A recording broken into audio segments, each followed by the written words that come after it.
वहीं राजधानी दिल्ली स्थित एम्स में एस्थेटिक सर्जरी को लेकर 3 दिवसीय विशेष ट्रेनिंग प्रोग्राम का आयोजन किया गया।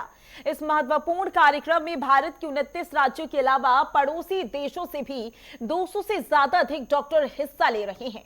एम्स के विशेषज्ञों ने साफ किया है कि कॉस्मेटिक सर्जरी अब पूरी तरह सुरक्षित है, बशर्ते इसे केवल प्रशिक्षित और अनुभवी विशेषज्ञों से ही कराया जाए।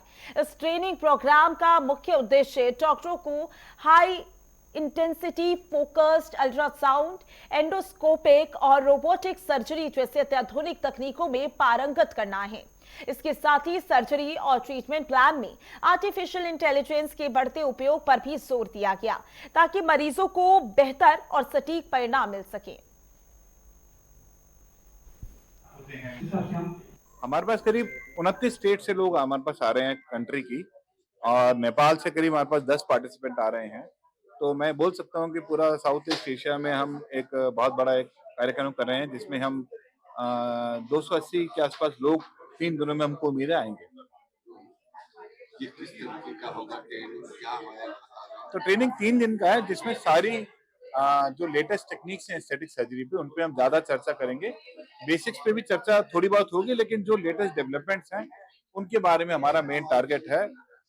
लेटेस्ट डेवलपमेंट जैसे Botox, filler, threads, facelift, liposuction और इस तरीके के प्रोसीजर, राइनोप्लास्टी, इन सब पे हमारी ट्रेनिंग है 3 दिन। दो बातें मैं कहना चाहूंगा, ये मेरा पर्सनल ओपिनियन है। एक तो प्लास्टिक सर्जरी के बारे में लोगों को बहुत भ्रांतियां हैं, मतलब लोग समझते हैं कि नहीं है कि प्लास्टिक सर्जरी क्या होती है। जहाँ पर जैसे न्यूरो की बात होती है तो नर्व का कुछ होता है, लोग समझते हैं कि प्लास्टिक में सर्जरी होती है, क्योंकि एक भ्रांति है। तो प्लास्टिक सर्जरी क्या करते हैं, खाली ब्यूटिफिकेशन नहीं करते, बल्कि और भी बहुत सारी सर्जरी जो हम लोग करते हैं ना। दूसरा, आपने क्वेश्चन पूछा कि पार्लरों में जो सर्जरीज आजकल लोग कर रहे हैं, लेजर कर रहे हैं, तो ये बात चिंताजनक है और सरकार की तरफ से ऐसे नॉर्म्स आने चाहिए किस क्लिनिक में क्या हो सकता है प्रोसीजर, उसका पूरा लिस्ट होना चाहिए कि भाई मरीजों को भी दिक्कत ना हो, कि जहाँ जा रहे हैं वो सेफ रहे। आज की कॉन्फ्रेंस में हम जो डिस्कस करने जा रहे हैं वो है एडवांसेस इन एस्थेटिक सर्जरी। बहुत सारी एडवांसेस आ चुकी हैं कॉस्मेटिक सर्जरी में, मगर बहुत कम लोग प्रॉपर्ली ट्रेंड है इसको प्रोवाइड करने में। इंडिया में रिक्वायरमेंट और डिमांड फॉर एस्थेटिक सर्जरी बढ़ती जा रही है। 2024 में हमने लगभग 12 लाख प्रोसीजर्स किए हैं ऑल ओवर इंडिया। इसीलिए ज़रूरत है सेफ और हाई क्वालिटी ट्रेनिंग की, और वही हम इस कॉन्फ्रेंस के माध्यम से करना चाहते हैं।